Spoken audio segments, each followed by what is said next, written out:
நான் அண்ணாதுரை கண்ணதாசன்.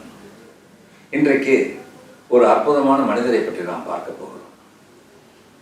மனிதன் பிறக்கிறான், இறக்கிறான். இது இரண்டும் இயற்கையின் நிகழ்வுகள்.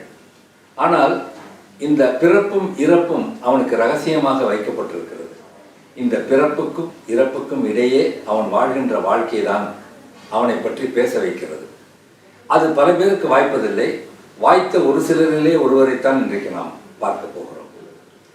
அவர் ராபர்ட் ஆசீர்வாதம் என்கின்ற ராபர்ட் ராஜசேகரன் இரட்டையர் இயக்குநர்களிலே ஒருவர்.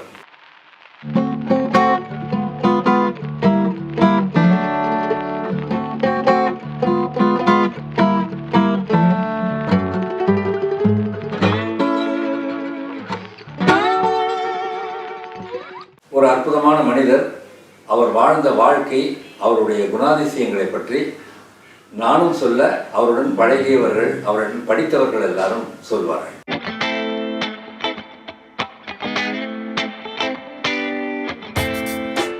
சென்னை ஐசிஎஃப்லே தான் ராபர்ட் சாருடைய குடும்பம் இருந்தது. அவருடைய தந்தைக்கு புகைப்பட துறையிலே ஒரு ஆர்வம் இருந்ததுனால் அவர் புகைப்பட கலைஞராக இருந்திருக்கிறார். இளம் வயதிலே இருந்து ராபர்ட் சாருக்கு வந்து ஒரு ஸ்போர்ட்ஸ் இன்ட்ரெஸ்ட். அங்கே ஐசிஎஃப்ல இருந்தாலே வந்து அந்த ஸ்போர்ட்ஸ் இன்ட்ரெஸ்ட் வந்துடும். இவர் வந்து ஃபுட்பால் அண்ட் ஹாக்கி ரெண்டுமே நல்லா ஆடுவார். அப்படி ஒரு அழகான ஒரு அற்புதமான விளையாட்டு வீரராக இருந்தவர். பிறகு தன்னுடைய பள்ளி படிப்பை முடித்துவிட்டு பச்சையப்பன் கல்லூரியிலே பிஎஸ்சி சேர்கிறார். அந்த கல்லூரியிலே அவருடன் படித்தவர்கள் எல்லாருமே வந்து அவரை பற்றி சொல்லுகின்ற போது ராபர்ட் சார் ஒரு அற்புதமான ஸ்போர்ட்ஸ்மேன், நல்ல மனிதன், நல்ல ஃப்ரெண்டு. இதை தாண்டி யாருமே அவரை பற்றி தப்பாக சொன்னதில்லை. இதில் என்ன வேடிக்கைன்னா, கல்லூரின்னு இல்லை, அவர் வாழ்ந்து முடிந்த பிறகு இன்றைக்கு வரைக்கும் வந்து ராபர்ட் சாரை பற்றி யாருமே தப்பாக பேச மாட்டேங்கிறாங்க. அவர் வந்து அப்படிங்க இப்படிங்க சொல்ல மாட்டேங்கிறாங்கிறது ஒரு ஆச்சரியமான ஒரு விஷயம்தான். இப்போ பச்சையப்பன் கல்லூரியில் முடித்த பிறகு அவருக்கு வந்து அப்பா ஃபோட்டோகிராஃபராக இருக்காரு, நம்மளும் ஏதாவது செஞ்சால் நல்லா இருக்குமேன்னு சொல்லிட்டு போய் இன்ஸ்டியூட்டில் சேர்றாரு. ஃபிலிம் இன்ஸ்டியூட், தமிழ்நாடு திரைப்பட கல்லூரியில் சேர்றாரு.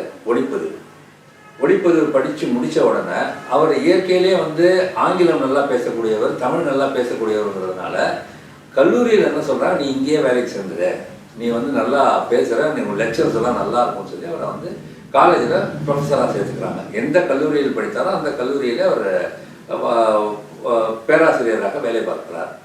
பேராசிரியராக வேலை பார்த்து கொண்டிருக்கும்போது அங்கே தயாரிக்கப்படுகின்ற படங்களுக்கு வந்து அவருடைய ஆலோசனை, இப்படி பண்ணுறா அப்படி பண்ணுறான்னு ஃபோட்டோகிராஃபர்ஸ்க்கு சொல்லுவார். மிகப்பெரிய ஒளிப்பதிவாளர்கள் கூட வந்து ராபர்ட் சார்கிட்ட பாடம் படித்தவர்கள். அதுதான் ஒரு சிறப்பு. அதில் இப்படி இருக்கும்போது அவர்களுக்கு வந்து ஒளிப்பதிவு செய்ய ஒரு வாய்ப்பு வருகிறது. அந்த ஒளிப்பதிவு செய்கிறாங்க. அது ஒரு பிரமாதமான படமாக ஆனதுக்கு பிறகு, வெற்றிகரமான படமாக ஆனதுக்கு பிறகு சேர்ந்து இயக்கலாம் அப்படின்னு சொல்லி ஆரம்பித்தா வந்து முதல் படமாக பாலைவனச்சோலை. இவர்கள் பேர் போட்டு வந்த முதல் படம் பாலைவனச்சோலை. ஆனால் அவர்கள் இயக்கிய முதல் படம் வந்து ஒருதலை ராகம். ஒரே ராகத்தில் அவன் பேர் வராது, ஒளிப்பதிவுன்னு மட்டும்தான் வரும். ஆனால் அந்த டைரக்ஷன் ஃபுல்லாகவே ராபர்ட் ராஜசேகரன் தான் பண்ணாங்க. அதில் வந்து ராபர்ட் சார் அப்படின்னு நான் சொல்லும் போது, நாங்கள் அவரை நார்மலாகவே வந்து எல்லாருமே வந்து அவரை ஜீசஸ் கிரைஸ்ட் அப்படிம்போம். என்ன காரணம்னா, யாருடைய மனதும் புண்படக்கூடாது அப்படிங்கிறது அவருடைய கொள்கையாகவே இருந்துச்சு. எங்கள் அப்பா ஒரு பாட்டில் எழுதியிருப்பார், இங்கு எல்லோருக்கும் நல்லவன் தன்னை இழந்தான் அப்படின்னு சொல்லியிருப்பார். எல்லாருக்கும் நல்லவனாக இருக்கும்போது என்ன ஆகுனா, நீங்கள் நிறைய விஷயங்களை இழக்க வேண்டி வரும். ராபர்ட் சாருக்கும் நிறைய இழப்புகள் அவர் நல்லவனாக இருந்ததால் ஏற்பட்டிருக்கு. அது உண்மையும் கூட. ஆனால் அவர் எல்லாத்தையும் மீறி ராபர்ட் சார் அப்படின்னு சொல்லும் போது எல்லாருக்கும் வந்து மனசில் ராபர்ட் சாரா அப்படின்வாங்க. என்ன காரணம்னா, யாரையுமே அவர் கடிந்து பேசியது கிடையாது. யாரையும் வந்து என்னடா அப்படின்லாம் சொன்னதே கிடையாது. நம்ம தப்பாக பண்ண விட இங்கே வா பண்ணக்கூடாதுடா அப்படி அந்த அளவுக்கு வந்து அவர் ஒரு பொறுமைசாலி. ஒரு கோபத்தை வந்து என்ன கோபம் வந்தாலும் வெளிக்காட்டி கொள்ளாத ஒரு மனிதர். நான் வந்து அவங்களுடைய எல்லா படத்துக்கும், பாலைவனச்சோலைக்கு பிறகு அவன் வந்து சின்ன போயமில்ல பேசுகிறது, எல்லா படத்துக்கும் வந்து நான் ராபர்ட் சாருக்கு உதவியாளராக இருந்திருக்கிறேன். அதுக்கு பிறகு அவர் தயாரித்த தமிழ்நாடு அரசின் விளம்பர படங்களுக்கும் நான் அவருக்கு உதவியாளராக இருந்திருக்கிறேன். ஒரு அற்புதமான மனிதர்.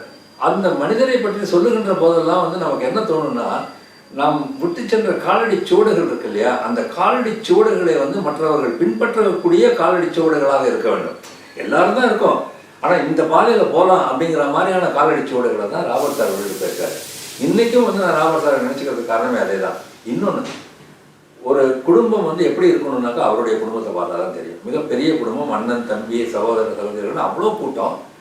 எல்லாருமே வந்து ஒருத்தரை ஒருத்தர் விட்டு கொடுக்காத ஒரு அற்புதமான ஜாயிண்ட் ஃபேமிலின்னு கூட சொல்லலாம்.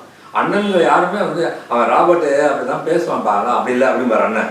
அண்ணனை பற்றி இவர் பேசும்போது அதை சொல்கிறாரு, எங்கள் அண்ணன் கொஞ்சம் கோவப்பட்டு ஏதாவது சொல்வது சொல்லிடுவாரு அப்படிம்பாரே தவிர யாரும் ஒருத்தரை ஒருத்தர் விட்டு கொடுக்க மாட்டாங்க. அவங்க அக்கா அதுக்கு மேலே கடைசி வரைக்கும் வந்து அவரை கூடவே வச்சுருந்து அவரை வந்து பார்த்துக்கிட்டாங்க. கல்யாணம் பண்ணிக்கல, கூடவே வச்சுருந்து அவங்க அக்கா பார்த்துக்கிட்டாங்க.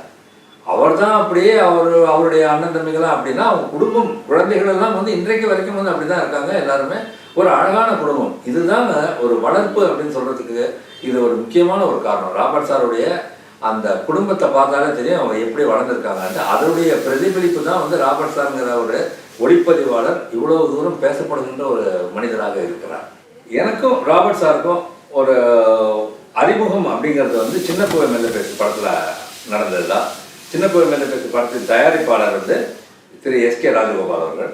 அவர் ஒரு நாள் கூப்பிட்டாரு, இந்த மாதிரி நான் படம் ஆரம்பிக்கிறேன், அவன் வாங்கினார். அங்கே போனால் ராபர்ட் ராஜசேகரன் 2 பேர் இருந்தாங்க, அறிமுகப்படுத்தினாங்க. 2 பேருமே வந்து எடுத்த உடனே அதாவது முதல் பார்வை அப்படின்னு சொல்லுவாங்க, அந்த மாதிரி சப்புன்னு பிடிச்சிக்கிச்சு. ராபர்ட் சார் கை கொடுத்தாரு, எஸ் வெல்கம். அவருடைய குரலே ஒரு கட்ட குரல். ராஜசேகரன் ஹலோ அப்படின்னாரு. அதுக்கு வந்து அப்படியே ஆரம்பிச்சது. அந்த படம் முழுக்க நான் வந்து அதில் உதவி இயக்குனர் கிடையாது, நான் வந்து அதுக்கு வந்து தயாரிப்பாளர், அதாவது உதவி தயாரிப்பாளர், எக்ஸிக்யூட்டிவ் ப்ரொடியூசர்னு சொல்லுவாங்களே, அந்த இதில் தான் இருந்தேன் நான். அப்போ வந்து என்ன ஆச்சுன்னா டிஸ்கஷன்ஸ் வரும்போது ராபர்ட் சாரில் நீ பேசுவில்லை, என்ன பேசுவேன்னா அப்படின்னு, இல்லை கதை சொல்லுவில்லை, நான் சொல்லுவேன் சார். அப்போ வந்து உட்கார் டிஸ்கஷனில், அது வரைக்கும் வெளியே தான் உட்காந்துருப்பேன். உள்ளுக்குள்ளே ராபர்ட், ராஜசேகர், பிரசன்னா, கலைன்னு ஒரு குரூப் உட்காந்து பேசிகிட்டு இருப்பாங்க. என்ன அப்புறம் உள்ளே கூப்பிட்டு உட்கார வச்சதுக்கப்புறம் அவங்க கதை பேசும்போது நீ ஏதாவது சொல்கிறியா, ஐடியா இருக்கா அப்படிங்கும்போது நான் அப்புறம் 2-3 விஷயங்கள் சொன்னேன். அந்த படத்தில் வந்து கிளைமேக்ஸ் வரும்போது சொன்னேன், இந்த மாதிரி வந்து இங்கே பேசிகிட்டு இருக்காங்க, பேசிகிட்டு இருக்கும்போது அந்த இடத்துல வந்து சைமல்டேனியஸாக நடக்குது சார், அந்த மாதிரி பண்ணால் நல்லா இருக்குமே.